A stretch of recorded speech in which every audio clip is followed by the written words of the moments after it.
নতুন একটি ভিডিও নিয়ে আপনাদের সামনে আবারও চলে আসলাম। তো আজকের এই ভিডিওতে দেখানোর চেষ্টা করব পেঁয়াজ লাগানোর আগে কিভাবে আমরা চারাগুলো উঠিয়ে নেই জমিতে নে।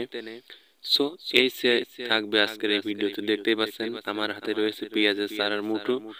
তো এরকম করে আমরা দানাগুলো উঠিয়ে নিচ্ছি। উঠানোর পরেই আমরা প্রতিটা আটি একসঙ্গে জুগাইয়া আমরা মাথা কেটে আগের দিন রেডি করে রাখি, তার পরের দিন লাগাতে সুবিধা হয়। সো দেখতেই পাচ্ছেন আসলে দানাগুলো কত সুন্দরভাবে রেখে দেওয়া হয়েছে এখানে।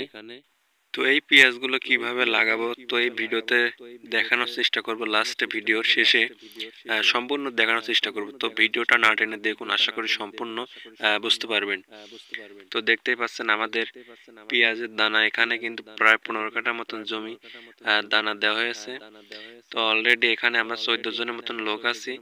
তো সবগুলো মিলে দানা উঠাচ্ছি আমরা, আগামীকালকে জমিতে লাগাতে হবে। সো দেখতেই পাচ্ছেন সবাই মিলে কিন্তু দানাগুলো আমরা জমির থেকে উঠিয়ে নিচ্ছি। তো এরকম আটি হলে বিঘাতে আমাদের 800 মুঠি হলেই হবে, 800 850 মুঠি হলে 1 বিঘা জমি লাগানো হয়ে যাবে। সো দেখতেই পাচ্ছেন কত সুন্দরভাবে কিন্তু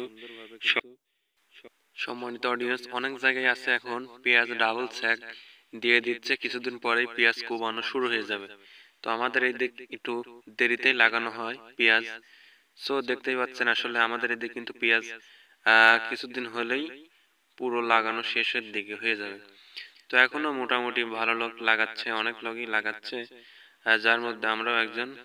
তো দেখতেই পাচ্ছেন তো এরকম আটি হলে কিন্তু 800 মুঠিতেই 1 বিঘা জমি হয়ে যাবে।